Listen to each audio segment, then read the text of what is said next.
Some areas woke up this morning with fall-like conditions, especially for those areas across the Ohio Valley and back into the Mid-Atlantic. Those areas in purple, yeah, we're talking about you, Indiana, Ohio, back into Pennsylvania, West Virginia, back into Kentucky, getting into Virginia. You woke up with temperatures in the 40s and definitely felt like a little bit more like October than the actual third week of August, and a more modified version drifted further south in portions of the southeast. There's the omega blocking pattern that continues to take shape across the central and southern plains, but also another pocket of cool air is highlighted across the Pacific Northwest back into Washington and British Columbia and Oregon, back into Northern California. I think that will only amplify and extend because of the jet stream. I mean, look at this buckle. I mean, look at this a pretty significant dip all the way down into the Florida Panhandle. Yes, you heard that correctly.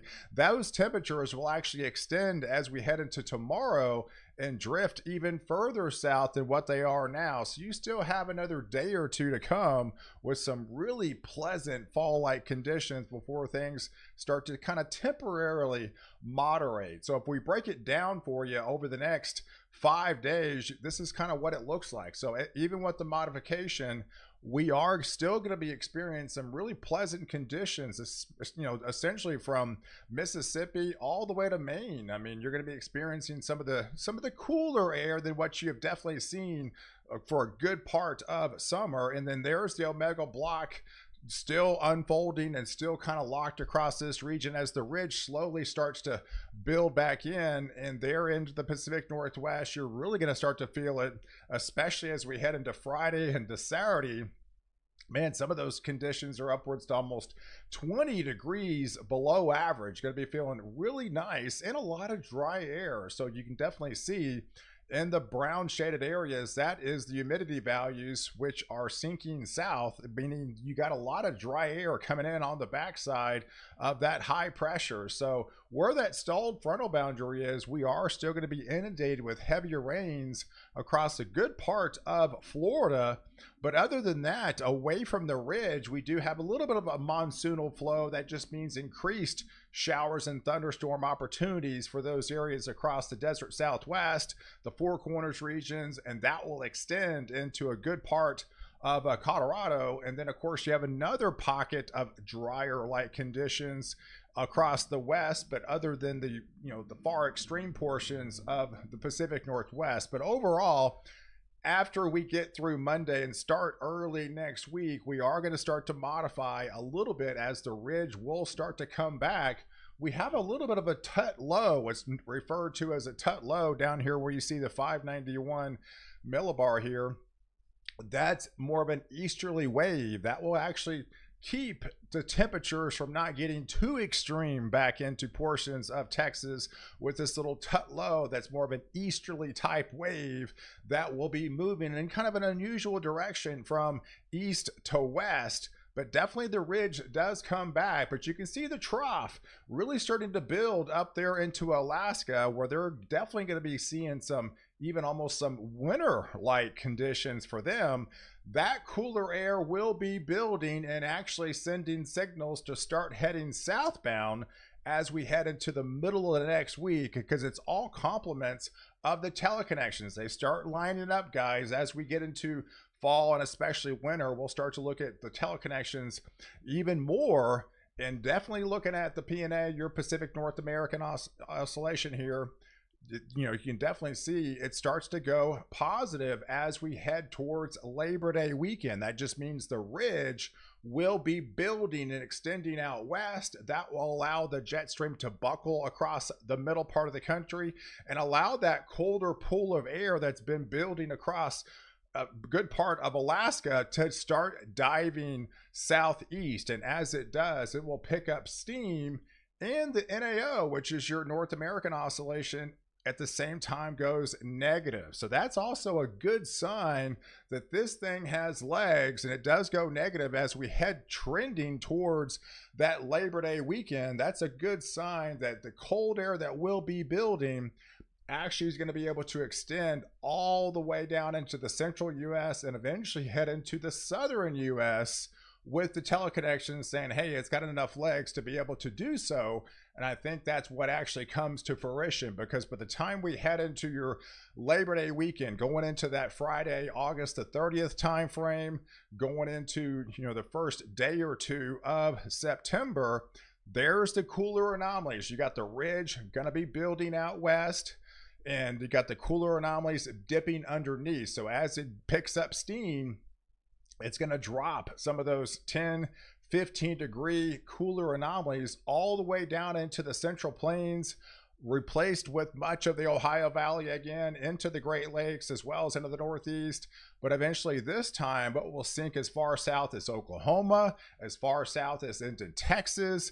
And this will eventually be in a modified version, but eventually extend all the way into the Southeast as well. But what makes this unusual with this cool front, we'll have to be watching as it gets out into the Gulf of Mexico. But between now and then, here's the overall precipitation map. And, you know, overall, it kind of showed you we've got kind of a lot of dry air just really kind of mixed into a good part of the United States, other than the cold front, the little cool front that's been kind of stalled out there into the Gulf of Mexico, that's been draped across Florida.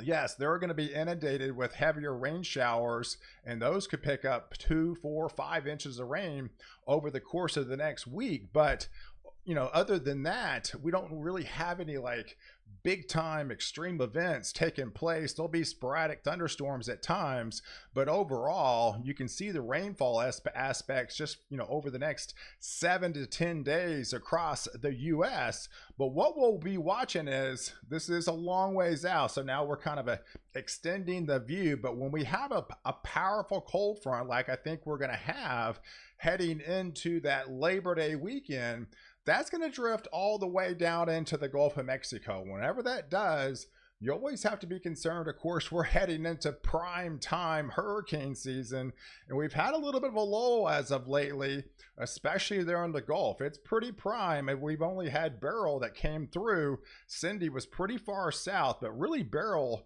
stirred up the atmosphere. But it's been about a month since we've had Beryl, and things have kind of been prime time down there. And as the low pressure, as the front drops into the Gulf of Mexico, we always have to look out for the southwest tail of the front. And I think we do have some lowering pressures by then, especially with it going to be, the ridge is going to be likely going to be building over the top by then.